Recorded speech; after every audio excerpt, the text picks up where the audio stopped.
Hi, my name is Kayla Jefferson. I'm a freshman here at the Mississippi University for Women, and today I'm going to be talking about the theater of the oppressed. The theater of the oppressed is a term that is coined by Augusto Boal. He developed it as a tool to encourage the audience and actors alike to take a stand against oppression. Augusto Boal was a Brazilian theater director, Nobel Peace Prize nominee, writer, and politician.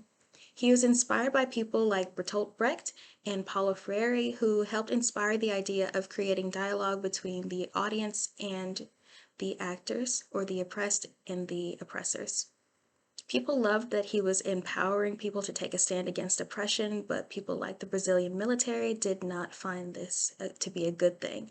He was kidnapped, tortured, and exiled into Argentina, where he actually published The Theater of the Oppressed. Theater of the Oppressed, in a nutshell, is about changing the status quo.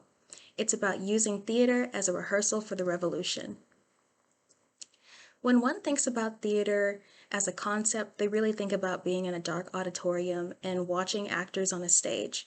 Not much happening between the actor and the audience. And Augusto Boal wanted to change this. He saw a correlation between the audience and the oppressed, having to sit in silence and watch as the oppressors, or the actors in this way, just watch as life go by. So in order for there to be change, he thought that there needed to be dialogue, or a takeover. He wanted there to be more interaction between the audience and the actors. This included a whole new form of theater, where we had people like the spect actor instead of just a spectator. This was basically a spectator and the actor, someone who observed and created.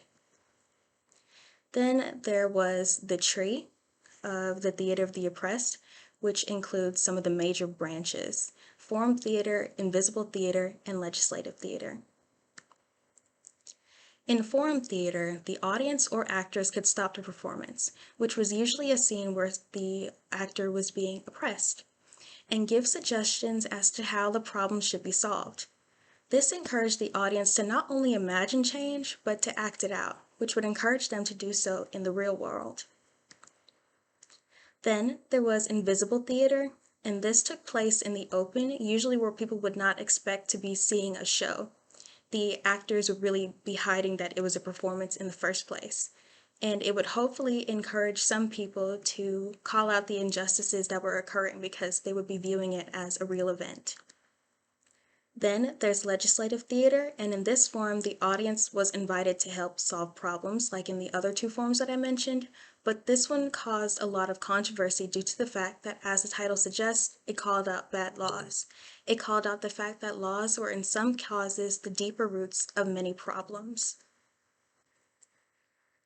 Boal believed that images are inherently political, that theater is inherently political because theater is life and life is political. Therefore, there cannot truly be a time in one's life where politics doesn't play a role.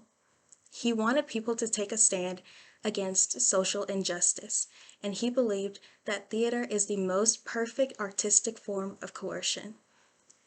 Boal's methods in Theater of the Oppressed were meant to serve as practice for the real world, in the hope of true social justice and having the community be a part of the solution.